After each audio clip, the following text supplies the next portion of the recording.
ঢাকা সহ দেশের বিভিন্ন জায়গায় ভয়াবহ ভূমিকম্প। উৎপত্তি স্থল নরসিংদী সহ বংশাল ও নারায়ণগঞ্জে নিহত 6, আরমানিটোলায় ভবন ধস।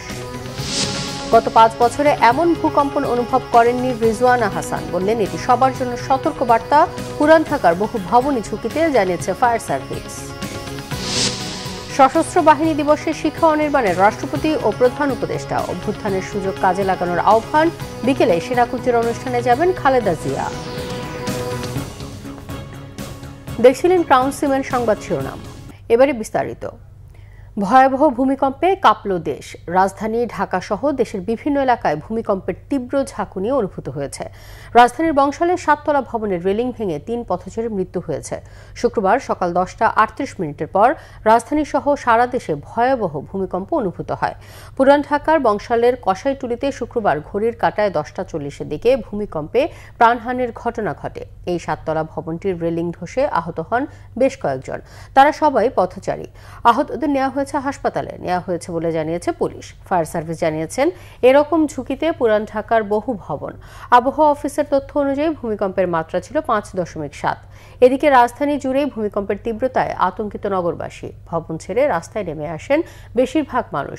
কোনো কোনো ভবনে দেখা দিয়েছে ফাটল, আবার কোথাও কোথাও ভবন হেলে পড়ার ঘটনাও ঘটেছে। রাজধানীর বাইরেও দেশের বিভিন্ন জেলায় অনুভূত হয়েছে শক্তিশালী ভূমিকম্প। নারায়ণগঞ্জ ও নরসিংদীতে শিশুসহ নিহত হয়েছে 3 জন, আহত হয়েছেন অন্তত শতাধিক। 5.7 মাত্রার ভূমিকম্পে নরসিংদীর কেন্দ্রস্থল ঘোড়াশালের বিভিন্ন এলাকায় আতঙ্ক ছড়িয়ে পড়ে। এই ঘটনায় পলাশ জেলার উপজেলার মালিতা গ্রামে মাটির ঘরের দেয়াল ধসে কাজম আলী নামে এক ব্যক্তি নিহত হয়েছেন। এছাড়া সদর উপজেলা গাবতলী এলাকায় একতলা ভবনের সিলিং ধসে বাবা, ছেলে, মেয়ে সহ 3 জন গুরুতর আহত হন। এর মধ্যে পিতা পুত্রকে ঢাকা মেডিকেল কলেজ হাসপাতালে প্রেরণ করা হলে সেখানে চিকিৎসাধীন অবস্থায় মোহাম্মদ ওমর নামে শিশুটির মৃত্যু হয়। জেলা সিভিল সার্জন সৈয়দ আমিরুল হক শামীম জানিয়েছেন, কয়েক সেকেন্ড স্থায়ী এই ভূমিকম্পে বিভিন্ন স্থাপনার দেয়ালে ফাটল সহ ব্যাপক ক্ষয়ক্ষতি হয়েছে।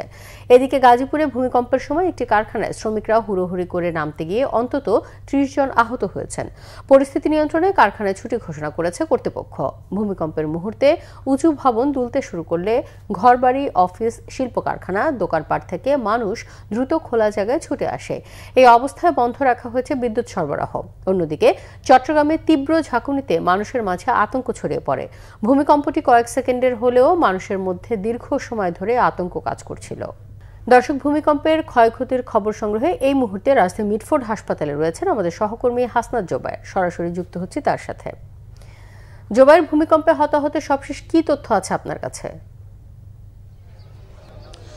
জি, আমি এই মুহূর্তে রয়েছি রাজধানীর মিটফোর্ড হাসপাতালে।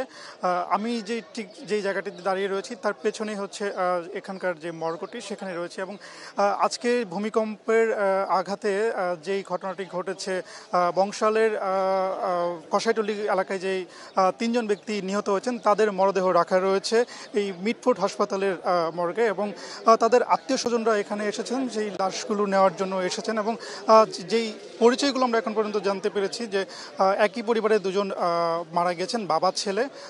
এবং মিটফোর্ড হাসপাতালে একজন শিক্ষার্থী মারা গিয়েছে আজকের এই ভূমিকম্পের ঘটনায়। একই পরিবারের যেই 2 জন ব্যক্তি মারা গিয়েছেন তাদের মধ্যে রহিম, হাজী আব্দুর রহিম এবং তার ছেলে রিমন, 14 বছর বয়সী রিমন, আজকে সকালবেলা ভূমিকম্প যখন অনুভূত হয় ঠিক সেই সময়টিতে হচ্ছে তারা বাজার করতে যাওয়ার জন্য হচ্ছে বের হয়েছিলেন সকালবেলা। এবং সেই সময় হচ্ছে যে ভূমিকম্পটি অনুভূত হয় এবং একই পরিবারে 2 জন মারা যায়। এবং অপর যে ব্যক্তি মারা গিয়েছেন তার নাম হচ্ছে রাফিউল, এবং তিনি মিটফোর্ড মেডিকেল কলেজেরই 52তম ব্যাচের শিক্ষার্থী। এবং তিনি এবং তার মা সেদিক দিয়ে যাচ্ছিলেন এবং সেই সময় ভূমিকম্প অনুভূত হয়। এবং সেই সময় রাফিউল মারা যায় এবং তার মা গুরুতর আহত হয়েছেন এবং তার মাকে এই হাসপাতালেই চিকিৎসাধীন অবস্থায় রয়েছে। আমরা একটু কথা বলার চেষ্টা করবো, যারা স্বজন রয়েছেন তাদের সাথে একটু কথা বলার চেষ্টা করবো যে আসলে এখন পর্যন্ত আমাদের লোক থানায় গেছে। বাইরে পার্টনারে ব্যবসা করতো, বাইরে পার্টনার সহ থানায় গেছে। থানায় ক্লিয়ারেন্স আসলে আমরা লাশটা নিয়ে বের হয়ে যাবো ইনশাল্লাহ। হ্যাঁ, আমরা বলছি, এখন দেখা যাক আল্লাহ আমাদের জন্য কি ফয়সালা করে। আমরা ওই ফয়সালার অপেক্ষা আছি। উনি ব্যবসা করতেন সদরঘাট গার্ডেন সিটি মার্কেটে। কাপড়ের ব্যবসা করি। ও ছোট মানুষ, 6 স্টুডেন্ট পড়ালেখা করি। আমাদের বাড়ি লক্ষ্মীপুর বসিতপুর। আমরা হলাম 4 ভাই, উনি হলো সবাই বড়।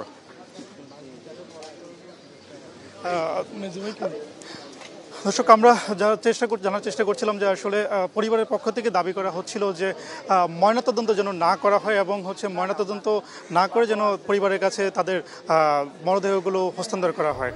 সর্বশেষ এই ছিল মিটফোর্ড হাসপাতাল থেকে আমার কাছে তথ্য। হাসনাত, আপনাকে ধন্যবাদ। দর্শক, কথা বলছিলাম আমাদের সহকর্মী হাসনাত জোবায়ের সঙ্গে। গত 5 বছরে এত জোরে ভূকম্পন অনুভব করেননি বলে জানিয়েছেন পরিবেশ, বন ও জলবায়ু পরিবর্তন এবং পানি সম্পদ উপদেষ্টা সৈয়দা রিজওয়ানা হাসান। তার মতে এটি সবার জন্য সতর্কবার্তা।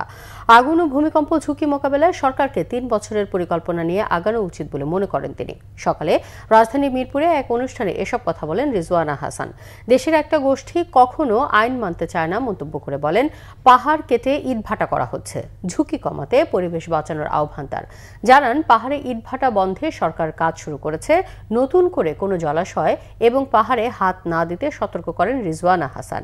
এখন যেসব ভবন হচ্ছে এগুলো বিল্ডিং কোড মেনে হচ্ছে জানিয়ে বলেন, কিন্তু আগে করা ভবনের 90% ভূমিকম্প মোকাবেলায় উপযুক্ত নয়। ভূমিকম্প যদি রিপিট করতে থাকে তো এটা অবশ্যই আশঙ্কার কথা। আমি কোনো স্বস্তির কথা শোনাতে পারছি না। সতর্কবাণী এবং ভবিষ্যতের জন্য প্রস্তুতিটা আরও অনেক আগেই শুরু হওয়া উচিত ছিল, কিন্তু আর দেরি না করে এখনই শুরু করা, যে পুরনো বিল্ডিংগুলোকে মজবুত করার একটা প্রকৌশলগত সমাধান আছে সেদিকে যাওয়া। পুরনো ঢাকা, তার কারণ হচ্ছে এখানে অনেক বেশি বিল্ডিং। এই বিল্ডিংগুলোকে আমাদের যেটা বলে যে আবার এক ধরনের প্রযুক্তিগত সমাধানের দিকে নিতে বাধ্য করা এবং আর জলাশয়ে হাত না দেওয়া, আর পাহাড়ে হাত না দেওয়া। আর আরেকটা কথা হচ্ছে যে আমাদের দুর্যোগের প্রস্তুতিও বাড়ানো। সশস্ত্র বাহিনী দিবস আজ যথাযথ মর্যাদা ও নানা আয়োজনে পালিত হচ্ছে দিবসটি। এ উপলক্ষে রাষ্ট্রপতি ও প্রধান উপদেষ্টা সকালে ঢাকা সেনানিবাসের শিখা অনির্বাণে ফুল দিয়ে মহান মুক্তিযুদ্ধে সশস্ত্র বাহিনীর শহীদ সদস্যের প্রতি শ্রদ্ধা জানিয়েছেন রাষ্ট্রপতি ও প্রধান উপদেষ্টা। সকাল 8টায় শিখা অনির্বাণে পুষ্পস্তবক অর্পণ করেন রাষ্ট্রপতি মোহাম্মদ শাহাবুদ্দিন। এরপর শ্রদ্ধা জানান প্রধান উপদেষ্টা ডক্টর মোহাম্মদ ইউনূস। কিছু সময় নীরবে দাঁড়িয়ে শ্রদ্ধার সাথে স্মরণ করেন মুক্তিযুদ্ধে সশস্ত্র বাহিনীর শহীদ সদস্যদের। পরে পরিদর্শন বইয়ে স্বাক্ষর করেন প্রধান উপদেষ্টা। এরপর 3 বাহিনী প্রধান নিজ নিজ বাহিনীর পক্ষে শ্রদ্ধা জানায় শিখা অনির্বাণে। সশস্ত্র বাহিনী দিবস উপলক্ষে আর্মি মাল্টিপারপাস কমপ্লেক্সে খেতাবপ্রাপ্ত বীর মুক্তিযোদ্ধা ও তাদের উত্তরাধিকারীদের সংবর্ধনা অনুষ্ঠানে যোগ দেন প্রধান উপদেষ্টা। জুলাই অভ্যুত্থানে প্রাণ দিয়ে যে ছাত্র জনতা সুযোগ দিয়েছে তা কাজে লাগাতে তরুণদের প্রতি আহ্বান জানান প্রধান উপদেষ্টা ডক্টর মোহাম্মদ ইউনূস। বিকেলে সেনাকুঞ্জে আয়োজন করা হয়েছে সংবর্ধনা অনুষ্ঠানের। সেনাকুঞ্জের সংবর্ধনা অনুষ্ঠানে থাকবেন বিএনপি চেয়ারপারসন বেগম খালেদা জিয়া। এই ছিল এখনকার মতো। পরের সংবাদ সন্ধ্যা 6টায়। এর আগে 5টায় রয়েছে নিউজ টপ 10 দেখার আমন্ত্রণ রইল। এতক্ষণ সাথে থাকায় ধন্যবাদ।